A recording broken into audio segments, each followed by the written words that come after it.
Distinguished guests, ladies and gentlemen, I'm honored to join you today for this landmark event, the launch of the IMAX 10 solar power system by D.light Nigeria. To the D.light team, thank you for the kind invitation to share in the joy and promise of this event. Let me also apologize for not being personally present at this event.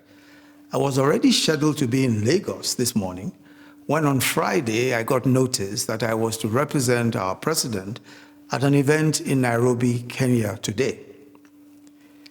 There are few issues more topical and relevant to the well-being of our world today than the climate change crisis. While the world has experienced several global crises throughout history, from plagues to wars to economic meltdowns, our generation is confronted with perhaps its worst crisis yet, climate change. But for developing countries, it's a twin problem: the climate crisis and a poverty crisis. And an important cause and consequence of the poverty crisis is energy poverty, or lack of access to energy for millions. What does all these mean in countries such as ours with large numbers of poor and vulnerable people, a great part of whose poverty is as a result of lack of access to energy? Today, that demography uses kerosene and firewood for domestic purposes, cooking and lighting. Aside from deforestation caused by the use of firewood, indoor pollution results in hundreds of thousands of deaths annually from the use of kerosene for cooking. Fire hazards from kerosene lanterns and cook stoves are also rampant.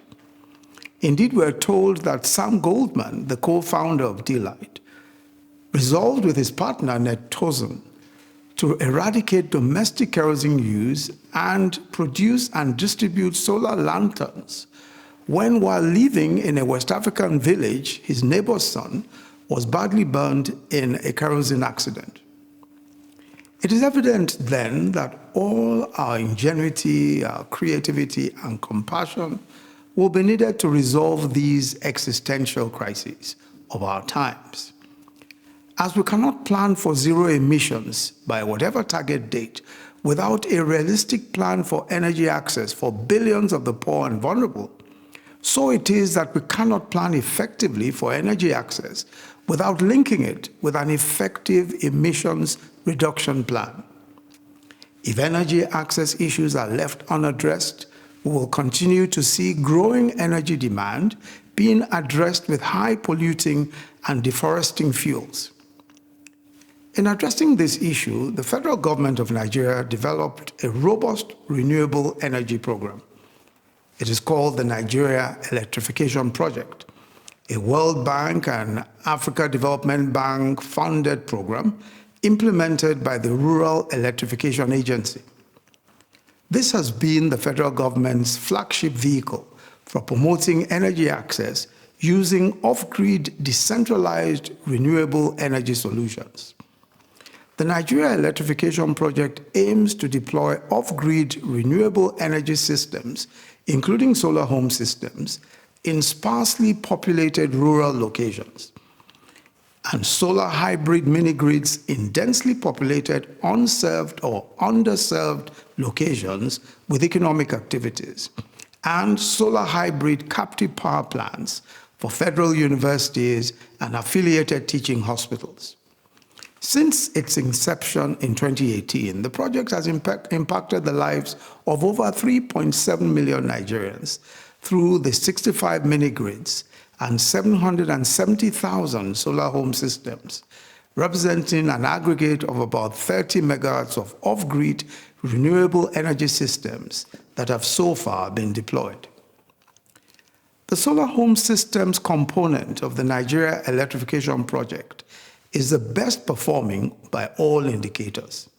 Solar home systems are quick and easy to deploy and are effective for electrifying individual users, especially those that are resident in sparsely populated locations far from the reach of the national grid.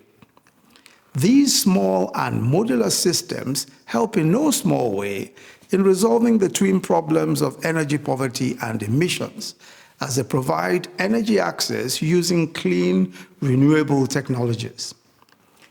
It is really the aggregation of little interventions like this that will create effective solutions to the complex dilemmas that we face. And this explains why D.light systems and their programs represent important components in the fight against climate change and the race to achieve energy access for millions safely and with zero carbon emissions. It's interesting, of course, to know that of the 770,000 solar home systems deployed under the Nigeria electrification project, D.light systems represent over 74,000 of them and has impacted over 350,000 Nigerians in unserved and underserved rural locations. Lack of access to energy is a base of the pyramid problem and requires social enterprises like D.light who are committed to not just turning a profit, but making a tangible impact on the quality of lives of their vulnerable customers.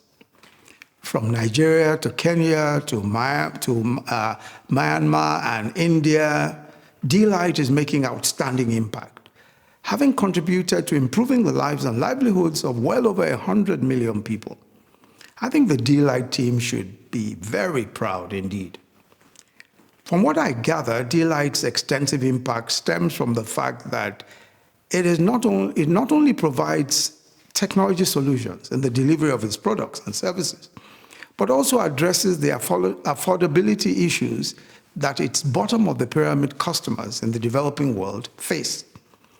This is especially very critical at this time because transitioning to clean and renewable sources of energy comes at a cost that may be too much to bear for poor rural dwellers. I actually looked up the range of D.light products available on sale, and I looked this up online. And there's an impressive range, including solar portable inverter generators, solar-powered electric cookers, solar-powered standing fans, and mobile charging solar lanterns. And the prices, as we thought, are clearly very affordable.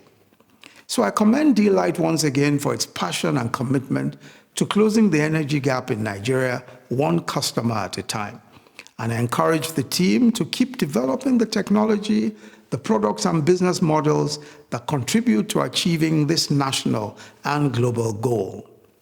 The world is greatly enriched and humankind is ennobled by your brand of altruistic entrepreneurship. I believe that a fair, inclusive, and equitable energy transition is possible and within reach. But we must all play our part respectively as governments, as development practitioners, as social entrepreneurs, as impact businesses, financiers, and even as environmentally conscious and responsive consumers to actualize it. Thank you very much. God bless you.